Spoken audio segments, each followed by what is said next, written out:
Welcome back to another video. Originally this video I had planned on wiring up to 120 volts to the PLC, but the further I got into it, the more I realized I needed to go over some other stuff. So basically this video, I'm going to go over how to wire up that 120 volts. I'm going to talk about DC power sources, specifically the DC power source that is on my PLC, but also a secondary DC power source. I'm going to talk a little bit about safety relays. I'm not going to get super deep into the safety relays because I don't actually have one. I've got a regular relay. I've got a safety relay on order, so when I get it, I'm going to make a dedicated video to all of you guys that are interested in safety relays.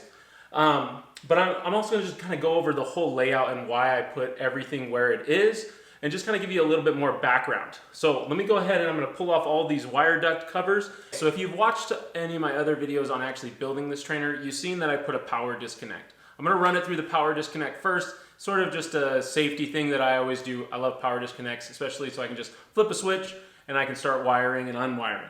So it's going to go into my power disconnect. It's coming out into a terminal distribution block, or it's coming into a distribution block. That distribution block is built a little bit more beefy than your regular terminal block, okay? It's specifically designed to handle a lot more power, but we're not gonna be working with high voltage. We're just working with 120 volts just to get it over to my breaker and then bring it down to a control voltage, okay? So instead of going to my motors though, you can see that I have some wires here and they're jumping into my wire duct. It's gonna go down my wire duct over to where my terminal blocks are and my breaker. Now that 120 volts is gonna come over here and it's gonna go down into my 3 terminal blocks here. You notice I have a hot, I have a neutral, and I have a ground.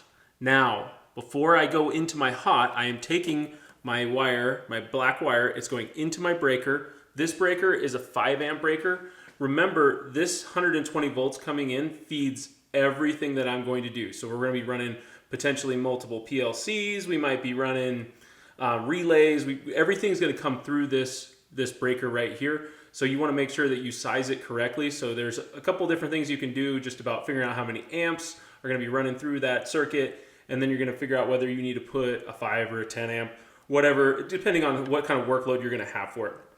Make sure you guys look into this and figure out what size breaker you're gonna need for your particular job. Now from my terminal blocks, I'm gonna jump into my wire duct and I'm gonna come back up into my DC power source. Now this DC power source will be used to feed all of my inputs and outputs. It will be all my safety circuits. It's gonna be everything that is not powering the PLC. We're gonna get to the reason why that is in a few minutes, but we wanna make sure that we have a separate power source to do that work. This one here you can see is 120 volts in and it's a 24 volt out. This one is a 5 amp. I went with the 5 amp because it's on Amazon for like 37 bucks.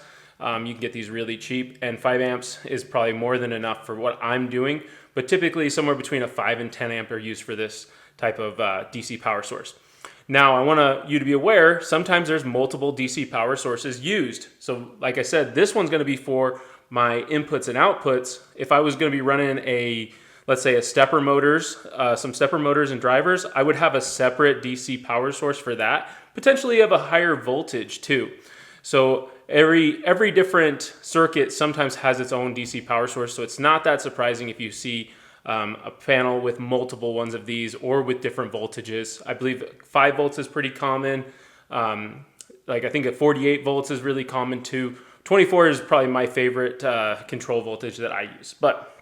So then we're gonna come out of here, we're gonna have our positive and our negative, and then I'm gonna go put it directly to these 2 terminal blocks.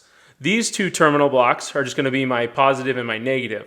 And these ones are not safety relay protected, let's call it. So I'll be able to take these and I can use my positive over here for all my inputs. So I'm not gonna use non-protected ones for my outputs. I'm gonna explain that here just in a second when I power it up and I show you how our safety relay works. All right, so let's start talking about our safety relay, and to do that, I'm gonna go ahead and turn on the power. I've already flipped on my power disconnect, and I'm just gonna go ahead and I'm gonna turn on my breaker here. You can see that this relay immediately lights up. This relay is fed from my 24 volts right here. It's gonna go through my e-stop, and then which is gonna in turn power my relay. This relay will then power a common positive 24 volts to this terminal block right here. Now this terminal block will be used to power all of my outputs. If you guys are to look into the actual manual for a PLC, the e-stop circuits are quite confusing. I'm going to show that to you right now. All right, so I got you here in chapter 5 of the P1000 manual. Right at the beginning, it's just talking about levels of protection. I'm not really going to go over this stuff. The stuff that I want to point out is the e-stop circuit. So if you just take a quick glance and you go over here and you start looking at this wiring diagram, it gets people pretty confused because they're thinking that they're going to actually cut the main power to the PLC, and they're also kind of confused as to why it would have another control relay over on this side.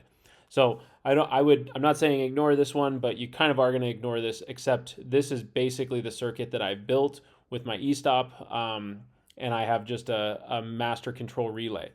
So, but up here, if we go to this paragraph right here, it's going to explain some stuff. I want to point out right now, MCR stands for Master Control Relay, and SCR stands for Safety Control Relay. So in this section, it talks about by de-energizing one of those two coils, power to the inputs is optional, and the output power devices is removed. So what I've done is I basically separated these two things into two different terminal blocks. So that way, if my e-stop gets pressed, I can hook all my outputs to one terminal block, and it kills all the power.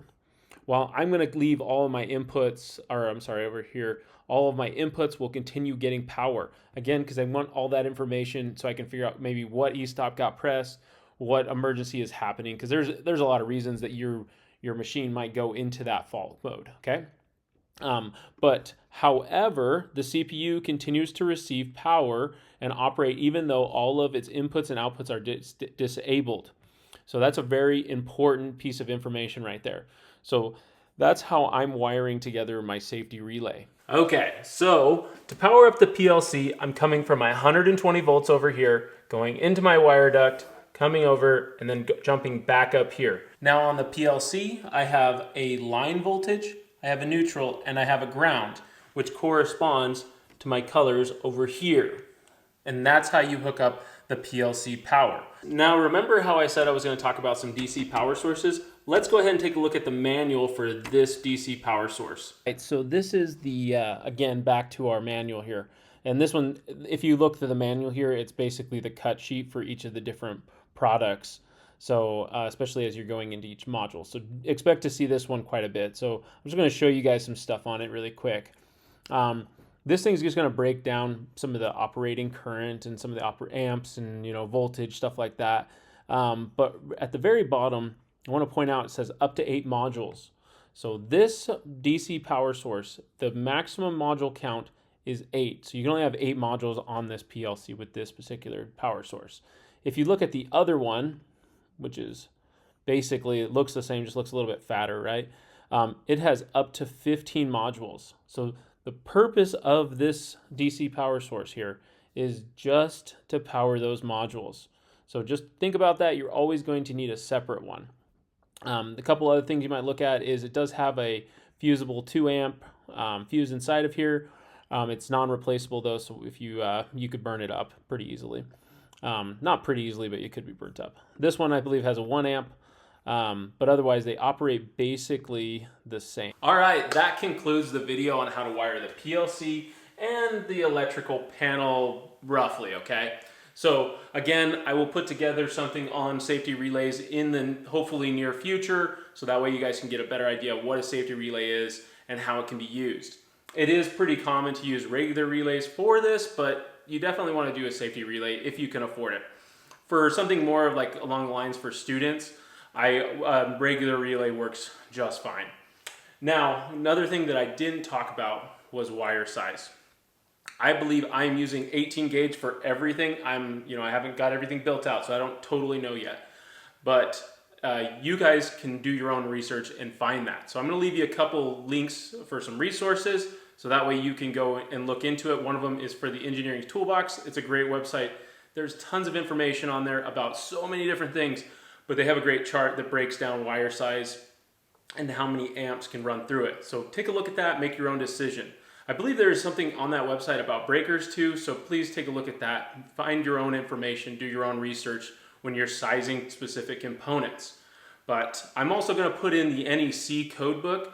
I really like the NEC codebook because they break down a lot of things like proper breaker sizing, how much of a safety factor needs to be on those breakers, things like that. It's a really wealth of knowledge, so make sure you're looking into that when you're putting together your own system. But that's all I have for this video. Look forward to putting together the next one on the different types of modules and how to wire them.